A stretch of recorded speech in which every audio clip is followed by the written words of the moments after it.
as always, will be there for it. Floor reporter for the Bandits. He joins us now on the West Her hotline. First question for me, a sincere one. What is Saskatoon like, Dave? Mike BD, happy Friday. Saskatoon is very flat. I don't know. It was fine. Flat and fine. Didn't get to see much, but the Saskatchewan River is very nice, and I believe Joni Mitchell wrote a song about it, so it was cool to be there. I don't get to go on many road trips as John Gertler does, so it's always fun just to get the experience. How close did it feel? It was a close game. How close were you to thinking that they could taste the win? I mean, as close as it was, the first game was close too. Did it ever get to a point where you felt like they were going to get it or that they would get it? I thought when they scored the first goal of the second half, that was the first half in the series where they scored first. So I thought when they did that, I thought maybe they'd get up early in the second half and then kind of go into lockdown mode, which is kind of what they did for most of the third quarter. But then it slipped away from them in the fourth, and Saskatchewan had their comeback. So not that I was, thinking, oh, they got this wrapped up, but I was feeling pretty good in the third quarter. Okay. How it's been tight, obviously, right? 12-10 and 11-10, if I got the scores right, of the two games. Like, how you expect coin flip city tomorrow, or is this where like the home crowd and that atmosphere maybe really comes into play? I keep calling back to the 2023 finals against Colorado. They won game one in a close one. They went to Denver for game two and got beat, but then they came home and just put a whooping on Colorado and won 13-4. That's my, I guess, perfect scenario for tomorrow is that they accomplished that, and I think it could go that way.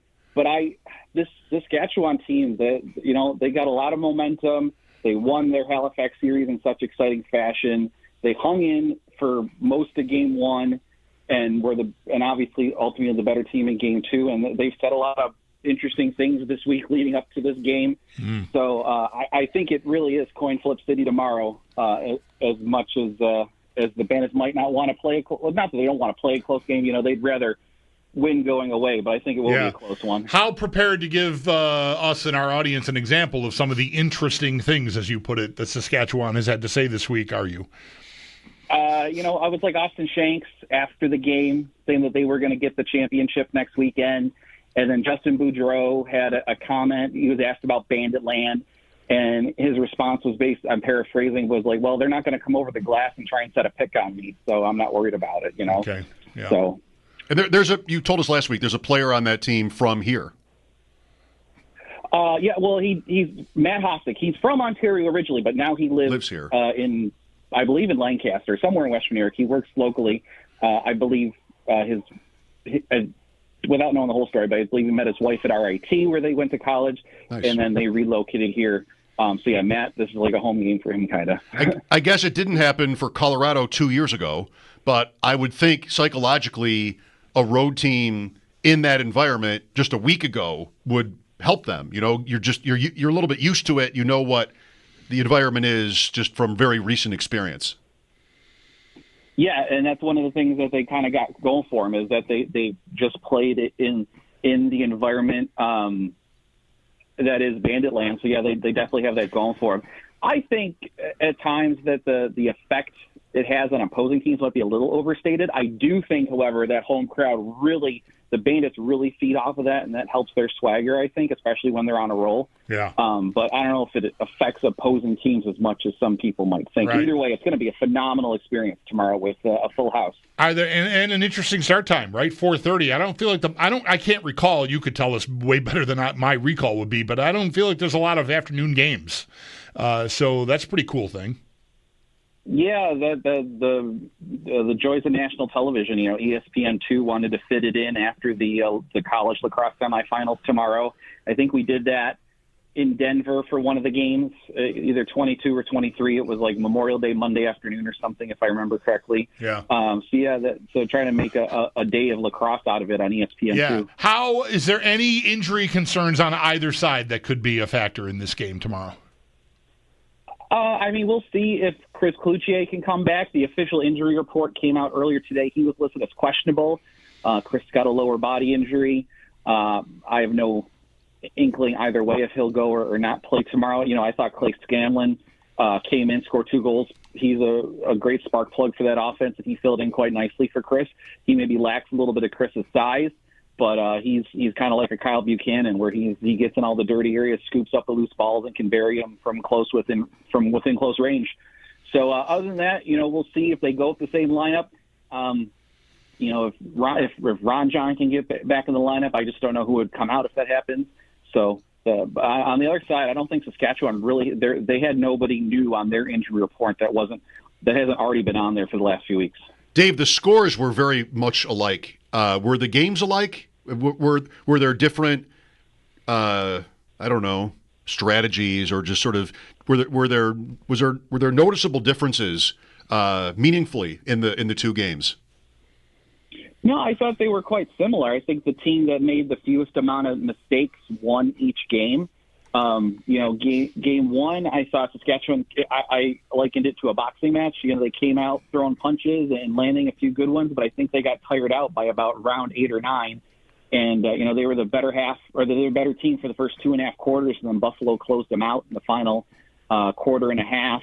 And then I think in game 2, I think Buffalo beat themselves with some penalties, missed passes, drop passes, hit a few posts. You know, I think it'll be like tomorrow. Like Paul Dawson said it yesterday on Sabres Live with Duffer and Marty. You know, they got to play a complete 60 minutes, and I think that's what they need to do to win. It was Chase Frazier who had the one hand behind the back goal in game 2. How many of those have you seen? From Chase, quite a few actually, especially in the playoffs. He had the insane one against Vancouver when he hit the double pipes and it went in. He's done that to Toronto more times than I remember. That's just Chase being Chase. I think he's so talented, and it's hard when you're playing with Dane and Josh. You might get buried a little bit in the limelight, but really, even coming out in the draft, everybody said he's a lot like Josh Byrne, just uses the other hand to shoot his stick. You know, he plays the opposite side of the floor.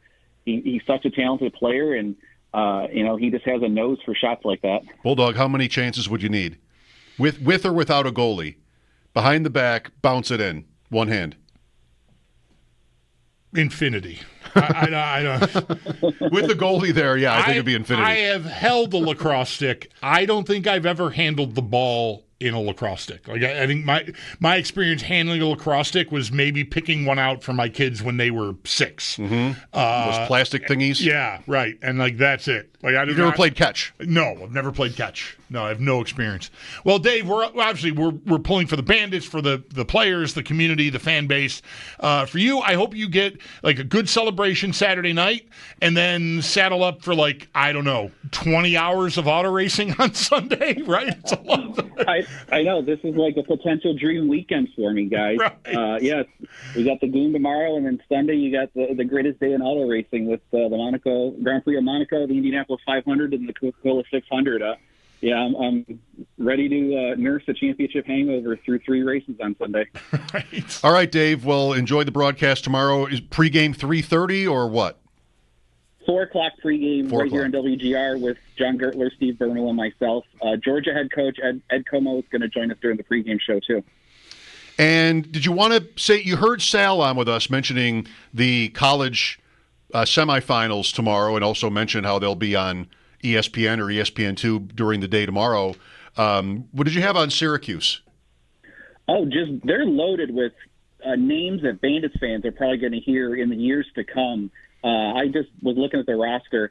The next 3 drafts in the NLL have huge potential. Teams are salivating at first-round picks for the next 3 years. I mean, just on Syracuse alone, they've got 2 guys that are already drafted, Sam English and Michael Grace. English is playing for Toronto next year. Grace was drafted by Georgia. They were the number 2 and 3 overall picks. But then you got Finn Thompson, Trey Deer, Joey Spallina, Owen Hiltz are going to be top NLL draft picks. Brett Bucktooth Jr., his dad played for the Bandits. So, I mean, I don't watch the field game, but I just know those names already just from people raving about these next 2-3 upcoming draft classes, and they all happen to play for Syracuse. All right, good stuff. Again, good luck to you and the Bandits tomorrow. We'll see what happens. Thanks, guys. Have a good weekend. All right, you too. Dave Buchanan, 4 o'clock pregame, 4:30 start for ESPN2. Sold That's out. why. Game sold out. Yep. Break here, and then we'll talk some more.